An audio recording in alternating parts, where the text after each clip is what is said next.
아멘. 감사합니다. 우리 옆에 분 축복하시죠. 잘 되고 있습니다. 기도하면 더 잘 됩니다.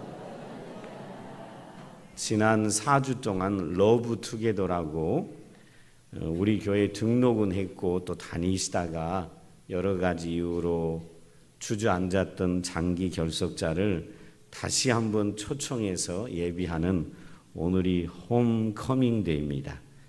혹시 오랜만에 교회 오신 분들이 있다면 그분들 제가 진심으로 환영합니다. 또 그분들에게 하나님께서 은혜와 복 주시기를 주의 이름으로 축원을 드립니다.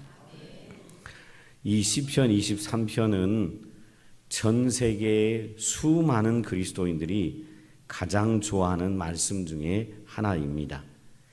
이 말씀은 이스라엘의 두 번째 왕이었던 다윗 왕이 한평생 하나님의 은혜 가운데 살았던 자신의 일생을 돌아보면서 주님 앞에 감사 고백으로 지은 시가 이 시편 23편입니다. 이 23편에서 다윗이 감사했던 게 무엇일까 한번 우리 자신도 돌아보고요. 저와 여러분도 다윗과 같이 인생 후반에만이 아니라 지금 이 순간에도 다윗과 같이 하나님께 감사를 고백하며 살아가는 성도들이 되시기를 주님의 이름으로 축원을 드립니다. 다윗이 감사했던 게 뭘까요? 1절에 보면 주님 은혜 때문에 만족한 삶을 살았다라고 고백을 합니다. 1절 한번 다시 보시죠.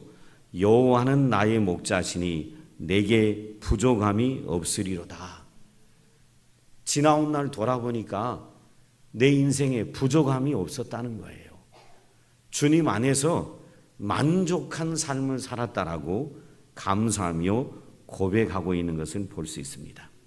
다윗은 어려서부터 했던 것이 목동입니다. 자기 아버지의 양떼를 돌아보는 일을 했습니다. 그렇기 때문에 그는 어려서부터 양들에게는 목자가 너무너무 중요하다라는 사실을 어려서부터 잘 알고 있었습니다. 자기 일생을 돌아보니 하나님이 마치 목자처럼 항상 나 자신을 돌보아 주셨음을 깨닫게 된 것이지요. 그러기에 감사한 마음으로 여호와는 나의 목자시니 내게 부족함이 없으리로다 라는 고백을 하고 있는 걸 볼 수 있습니다. 여러분, 양의 특징에 대해서 그동안 많은 글에서 또 다른 많은 설교에서 여러분이 들으셨을 거예요. 양은 비교적 온순한 동물로 알려져 있습니다. 근데 이 양들은 시력이 많이 나쁩니다. 1m 앞도 잘 보지 못한다고 합니다. 그러기에 늘 자기 앞에 있는 다른 양의 뒤 꽁무니만 쫓아다닌다고 합니다. 그렇기 때문에 양 무리가 있을 때 목자의 말을 잘 듣는 속된 말로 고참 양을 선두에 세워두면 다른 양들은 그 고참 양의 꽁무니를 보고 따라가게 된다고 합니다. 그런데 문제는 양들이 워낙 눈이 나빠서 잘 못 보기 때문에 아무데나 왔다 갔다 한다는 것입니다. 또 겁이 많아서 작은 강아지가 나타나 짖기만 해도 마구 도망쳐 버린다고 합니다. 그리고 양들은 흰 털을 갖고 있기 때문에 쉽게 더러워지고 습한 곳에 누우면 금세 오염이 되어 균이 번식하기 시작합니다. 그렇기 때문에 양은 목자를 만나야 제대로 살 수 있는 것입니다. 이와 똑같이 우리가 하나님을 믿고 하나님을 나의 삶의 목자로 모실 때만 저와 여러분의 삶도 행복한 삶을 살 수 있다라는 사실을 우리 모두가 기억했으면 합니다. 우리도 양 같습니다. 쉽게 죄에 물들고요, 쉽게 더러워지고요, 쉽게 방황하며 살아가는 연약한 존재가 우리 자신입니다. 그래서 이사야 선지자는 이사야 53장 6절에 이런 말씀을 남겨놓았지요.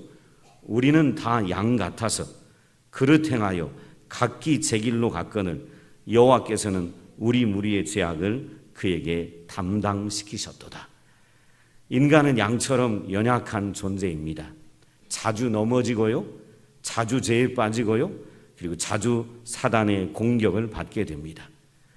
하나님이 우리 목자가 되어주시고 하나님이 우리와 함께 해주시지 않는다면 우리는 사단의 공격, 사단의 미혹, 이거 우리 힘만으로 이겨낼 수가 없습니다. 우리에게 필요한 것은 하나님에 대한 전폭적인 믿음이 필요한 것을 볼 수 있습니다.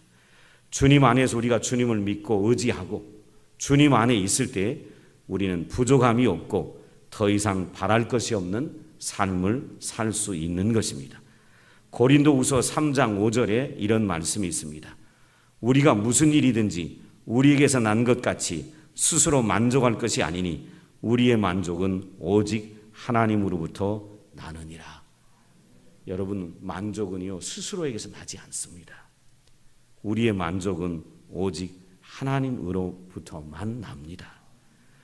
1900년에 평안남도에서 태어났던 유명한 부흥사 한 분이 계십니다. 이분이 1965년에 소천하셨는데 이성봉 목사님이란 부흥사십니다.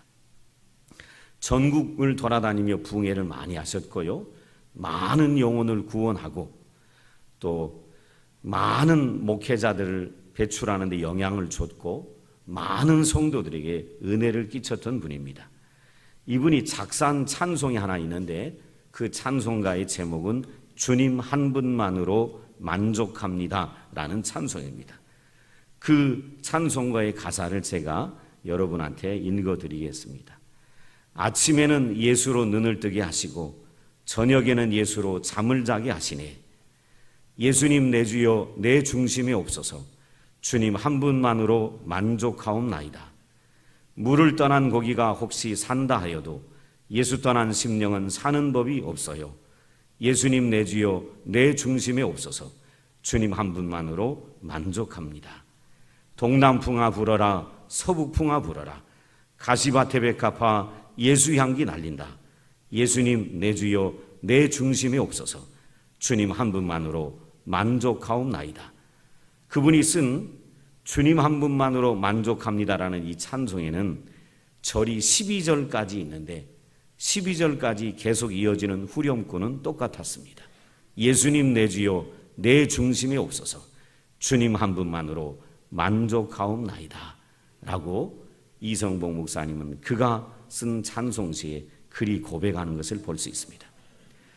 시편의 기자도 동일한 고백을 합니다. 시편 90편 14절에 시편 90편을 썼던 시인은 이런 고백을 합니다. 아침에 주의 인자하심이 우리를 만족하게 하사 우리를 일생 동안 즐겁게 기쁘게 하옵소서라고 기록하는 걸 볼 수 있습니다. 여러분, 예수님이 우리 마음 가운데 계시면 우리는 만족할 수 있습니다. 시편 37편 5절에 내 길을 여호와께 맡기라 라고 기록하고 있습니다. 우리 길을 주님께 맡기며 살 때 주님께서 우리의 필요한 모든 것을 채워주시고 부족함이 없는 만족한 삶을 살게 해 주신 것입니다. 사도 바울은 빌립보서 4장 19절에 이렇게 말씀합니다. 나의 하나님이 그리스도 예수 안에서 영광 가운데 그 풍성한 대로 너희 모든 쓸 것을 채우시리라 라고 사도 바울은 고백합니다. 여러분, 주님께서 우리의 모든 쓸 것을 채우시는 분이십니다. 그래서 우리는 주님 안에 있을 때 참 만족을 느끼며 살아갈 수 있음을 기억하시고 늘 주님 안에 거하는 성도들이 되시기를 주의 이름으로 축원을 드립니다. 그래서 여러분도 지금도 다윗처럼 노후가 아니라 인생을 마무리할 때가 아니라 지금도 저와 여러분이 이런 고백이 했으면 좋겠어요. 여호와는 나의 목자시니 내가 부족함이 없다. 여호와는 나의 목자시니 나는 만족한다 라고 고백하는 저와 여러분이 됐으면 좋겠어요. 살아가면서 왜 인생이 이런지 모르겠어, 왜 이렇게 안 되는지 모르겠어, 왜 이렇게 힘든지 모르겠어, 혹 이렇게 하면서 세상을 향하여 원망과 불평을 쏟아내는 사람들이 아니라 여호와는 나의 목자시니 나는 만족한다.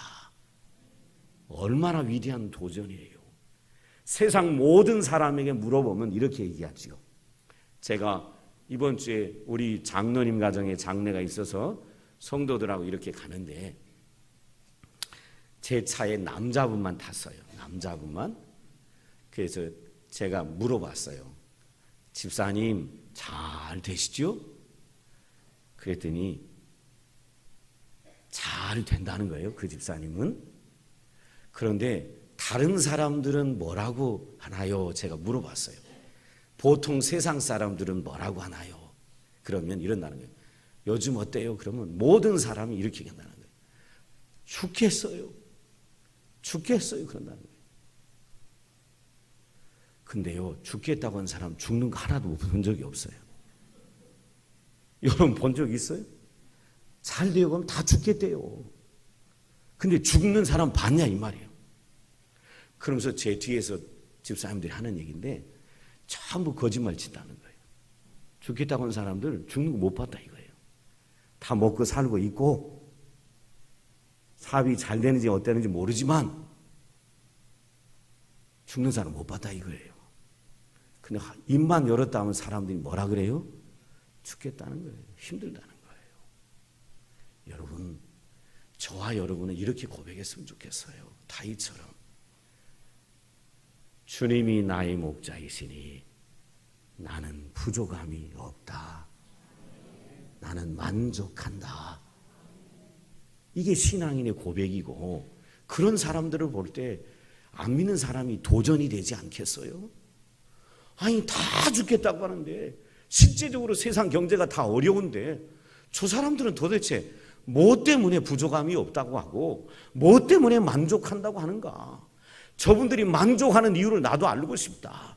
그리고 그것이 예수 때문이라면 나도 저분들이 믿는 누구 믿고 싶다? 예수 믿고 싶다. 이런 도전이 되지 않겠어요?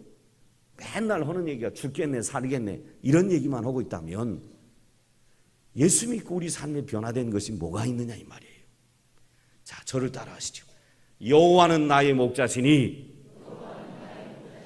내가 부족함이 없다. 만족한다.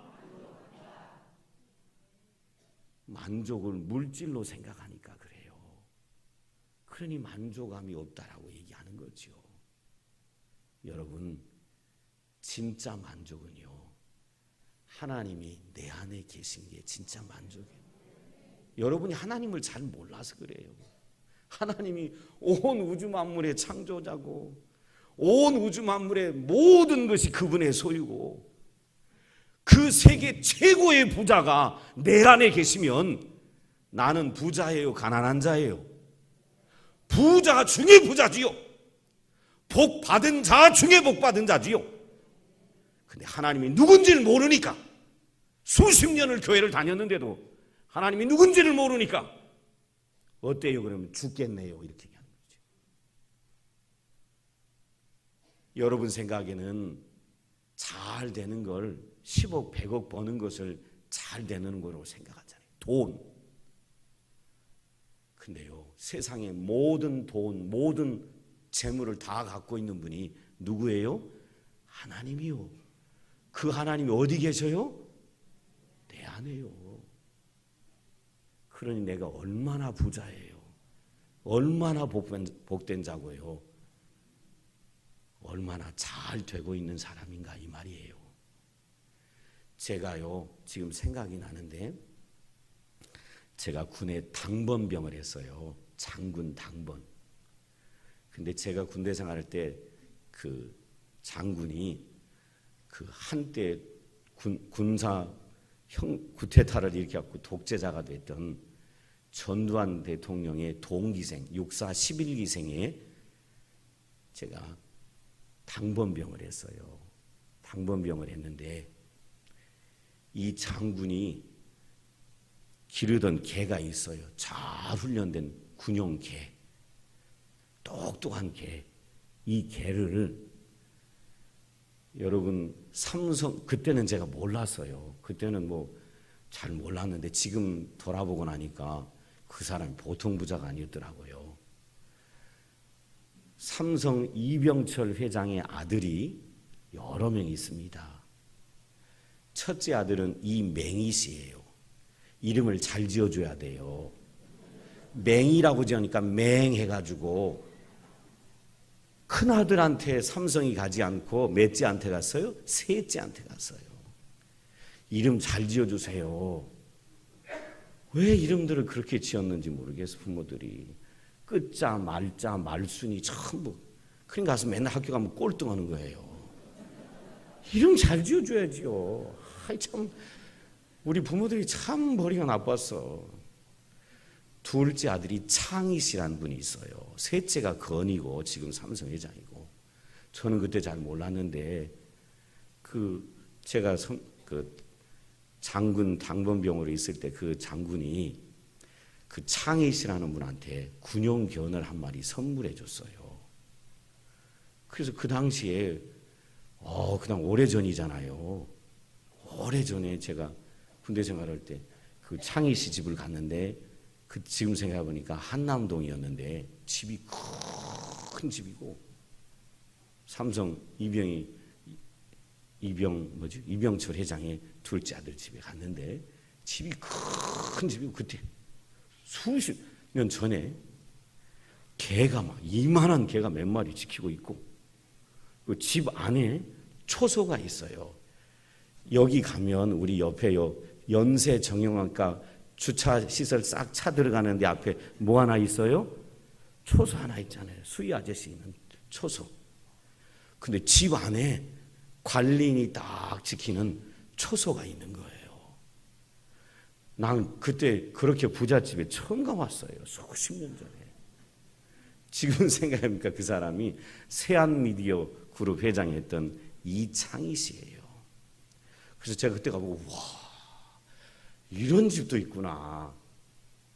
그때는 제가 어리고 철없어서 몰랐는데 지금 생각해보니까 그거 아무것도 아니고요. 이창희 씨, 이병철 씨보다 더 큰 부잣집에 제가 살고 있어요. 지금 누구냐면 그 부자가 누구예요? 하나님. 세상 그 누구도 따라오지 못하는 세계 최고의 온 우주의 최고의 부자이신 그 부잣집에 제가 살고 있어요. 그러면 만족해야 돼요? 불만족해야 돼요? 그렇지요. 많은 사람들이 하나님을 안다고 생각하는데 모르는 거예요. 믿는다고 하는데 머리로만 믿는 거예요. 지식으로만. 여러분 삼성 이병철 회장의 아들이 나 죽겠어. 나 너무 힘들어. 이럴까요? 아니요. 그 사람들 부러울 게 없는 사람들이에요. 부족 없는 걸 돈으로만 생각하니까 그렇지요. 근데 온 우주의 통치자, 온 우주의 주인은 그분의 집에 내가 있고요. 그분이 내 안에 있습니다. 그러니 얼마나 우리가 부요한 자입니까? 그러니 이제는 이런 얘기 하지 말아요. 누가 물어보면 안 뺏어가. 달라고 안 해. 근데 왜 물어보면 죽겠다 그래요? 바보같이. 나는 만족한다 그러면 하나님이 그 입술의 믿음을 보고 내가 너 다 주마 이러지. 그러지 않겠어요? 자, 옆에 분 보고 이제 얘기해봐요. 요즘 어때요? 그러면 난 머리가 아파요. 이러지 말아요. 그럼 귀싸대기를 때려버려요. 설교를 듣고도 정신을 못 차린다고. 자, 다시 한번 물어봐봐요. 시작.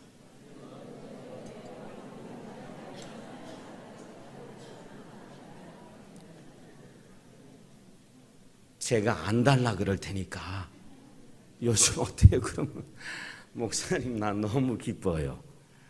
나 요즘 너무 만족해요. 이리 하시란 말이에요. 그러면 누가 들어요? 이 말을. 누가? 제가 들어요? 아니요. 저 위에 계신 분이 들어요. 성경에 이런 말씀이 있어요. 민수기에 네가 한 말이 내 귀에 들린 대로 내가 시행하리라. 내가 어때요? 그런데 나 하나님 때문에 너무 만족해요. 이렇게 얘기하면 저 위에 계신 분이 딱 보고 너 진짜 믿음이 있다. 네가 구하지 않은 것까지 내가 다 준다. 이렇게 가지요.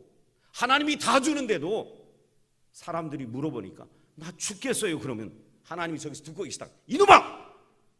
내가 다 줬는데 죽겠다고? 너 오늘 다 가져가 본다 내가. 걷어가버려요. 다윗은 여호와는 나의 목자시 내가 부족함이 없다라고 고백했는데 이 고백이 저와 여러분의 고백이 되시길 주님으로 축원합니다. 2절에서는요. 풍성한 은혜와 풍성한 삶에 대해서 감사의 고백을 합니다. 시골에서 소 키워본 분 계세요? 소 키워본 분. 오늘 여기 양이지만 소 키워본 분. 저는 소 키워보지 않았습니다. 시골에서 안 자라서. 근데 종종 TV 무슨 다큐멘터리나 아침 프로를 보면 소 키우는 사람 제일 먼저 일어나면 하는 일이 뭐지요? 소 키워. 집에 논도 있고 밭도 있지만 소 키우는 분들은 일어나자마자 뭐예요? 소 키우는 분들. 예? 예, 뭐라고 하시는데 제가 안 들려요. 소 염을 주려고 그러죠.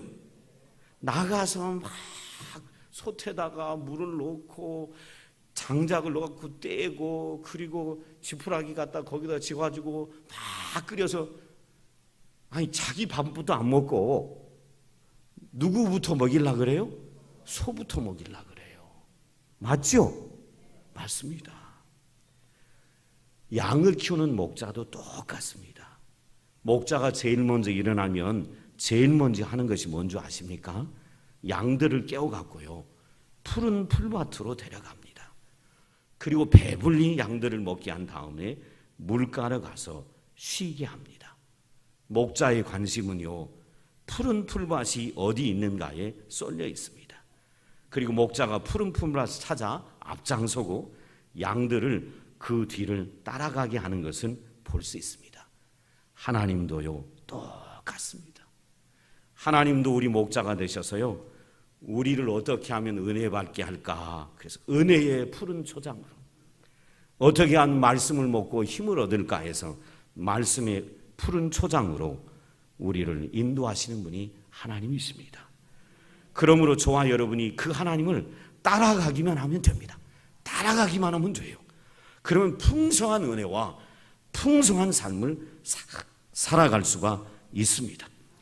예배하고 기도하고 찬송하고 세상에서 복음 전하라는 주님의 뜻을 따라 그분을 따라가기만 하면 하나님이 저와 여러분은 푸른 풀밭으로 쉰만한 물가로 인도해 주십니다.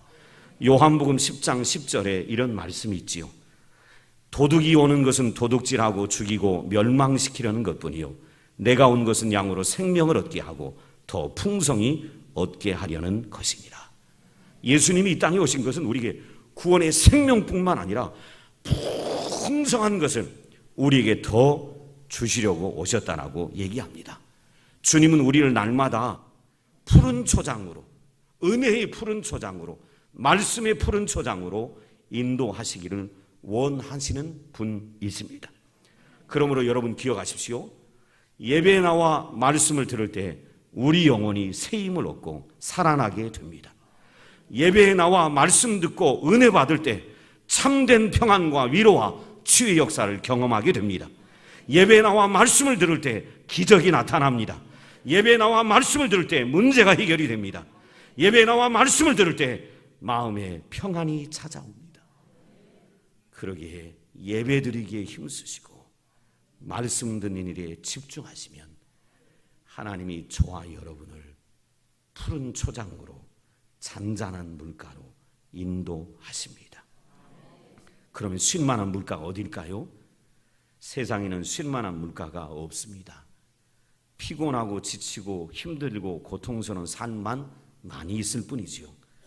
우리에게 진정한 쉼은요 예수 그리스도의 십자가 그늘 믿습니다. 십자가 밑에가 참된 안식, 참된 평안이 있고요.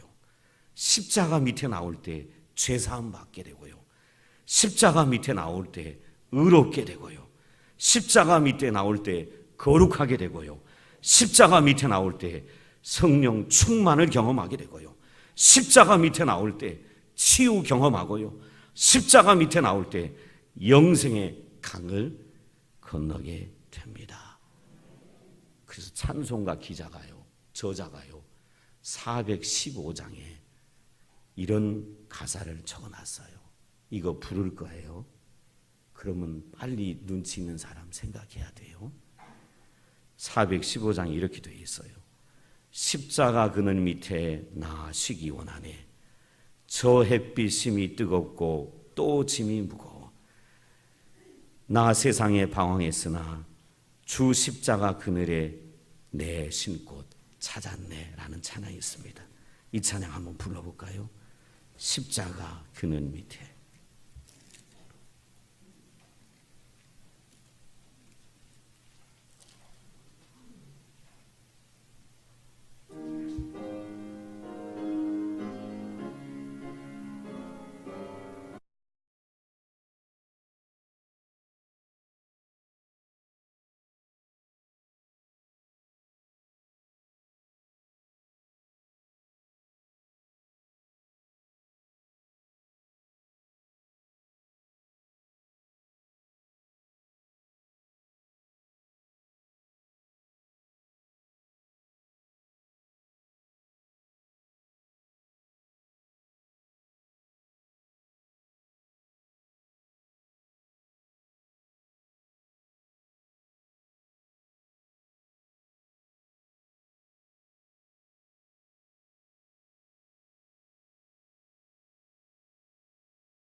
여러분 살아가시다가요, 피곤하고 지치고 외롭고 쓸쓸하고 그리고 가난으로 질병으로 힘들어질 때 하나님 말씀 앞에 나오시고 십자가 앞으로 다가오는 분들 되시기 바랍니다. 그러면요, 풍성한 은혜, 풍성한 삶 누릴 수 있습니다. 다윗은 세 번째로 3절에서 회복의 삶을 주셨음을 감사하며 고백합니다.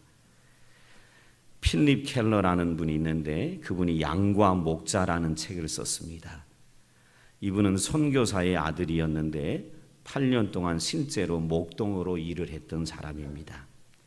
직접 양을 돌보면서 깨닫게 되는 사실이 하나 있었는데 양들은 가끔 자주 뒤집어진다는 것입니다. 양들이요, 움푹 파인 곳에 눕는 것을 좋아하는데 가끔 눕다가 뒤집어지는 것입니다. 왜 뒤집어지냐면 다리가 짧고 몸은 무겁고 그러다 보니까 자주 뒤집어지고요. 이렇게 뒤집어지면 가스가 차서 숨이 막혀 양들이 죽기도 한답니다. 그래서 양들이 넘어지면 목자는 보고 빨리 가서 뒤집어진 양을 바로 세워놔야 양이 죽지 않는다고 합니다. 양들은 또 털이 길어져서 털이 엉키기도 하고 가시나무에 걸리면 또 넘어지기도 합니다. 몸은 비둔하고 다리가 짧은데 넘어지면 못 일어나는 것입니다. 그래서 목자는 양들이 비대해지지 않도록 운동도 시키고 털을 잘라주기도 하고 움푹한 곳을 메워주기도 한다고 합니다. 그럼에도 불구하고 넘어지면 목자는 막 달려가서 뒤집어진 양을 일으켜 세워주고 목자가 양한테 이렇게 얘기한다고 합니다. 양한테 하는 말이 조심해야지. 왜 또 뒤집어졌어? 이제 내 곁에 떠나면 안 돼. 이렇게 얘기해 주면요, 양이요 그 주인 목자를 따라다닌답니다. 여러분, 근데요, 양들만 잘 뒤집어지는 게 아니라 인간도 얼마나 잘 뒤집어지는지 모릅니다. 우리도 조금만 편안하면 뭐 하려고 합니까? 조금만 편하면, 이렇게 편하면 누우려고 합니다. 누우려고 하다 양하고 똑같이 뒤집어져 버립니다. 편함은 누우려고 했다가 뒤집어져요. 이 말이 뭐냐면 편하라고 했다가 이제 하나님도 안 찾고 뒤집어져 버립니다. 근데 3절에 아까 읽었던 3절에 내 영혼을 소생시키시고 자기 이름을 위하여 의의 길로 인도하신도다. 이 말은 소생은 세워준다는 거예요. 우리도 신앙생활에다가 얼마나 이런저런 이유로 자주 뒤집어집니까? 근데 하나님은요, 우리를 세워주시는 좋으신 하나님이다라는 겁니다. 여러분, 제가 이제 말씀을 마치려고 합니다. 저와 여러분이 예수 믿고 구원받았습니다. 그런데 늘 말씀으로 새롭게 되고 성령으로 충만하게 되고 주님 붙잡고 의지하며 살아가지 않으려고 하면 우리도 쉽게 뒤집어집니다. 그리고 하나님과 멀어질 수 있습니다. 그러기에 제가 여러분에게 부탁합니다. 살다가 이런저런 일이 올 때, 또 살다가 너무너무 편안하다고 해서 절대로 뒤로 물러서지 마시기 바랍니다. 절대로 주님 따라가는 거 포기하지 마시기 바랍니다. 어렵다고 절대로 낙심하지 마시기 바랍니다. 목자 되신 주님 일평생 그분이 나를 인도하심을 믿고 그분 잘 따라가는 저와 여러분 되시길 주의 이름으로 축원합니다. 그러면 우리가 훗날에, 아니 지금도 이 고백하게 될 겁니다. 훗날 여호와가 나의 목자이셨기 때문에 내 인생 돌아보니 부족함이 없었다. 이 고백하게 될 겁니다. 그런 고백이 저와 여러분의 고백이 됐으면 합니다. 기도하시겠습니다. 아버지 하나님, 하나님을 아는 것 같은데 하나님을 잘 모릅니다. 그러기에 어떠냐고 물어보면 힘들다고 하고, 그러기에 어떻다고 물어보면 죽겠다고 합니다. 하나님을 잘 모르기 때문에 그렇습니다. 오늘 이 예배를 통하여, 말씀을 통하여 하나님이 나의 목자이심을 깊이 깨닫게 하시고 그분이 나를 푸른 초장으로 쉴만한 물가로 인도하시며 내 영혼을 소생시키시는 좋으신 하나님이신 것을 새롭게 발견하도록 도와주옵소서. 예수님의 이름으로 기도드리옵나이다. 아멘. 찬송가 384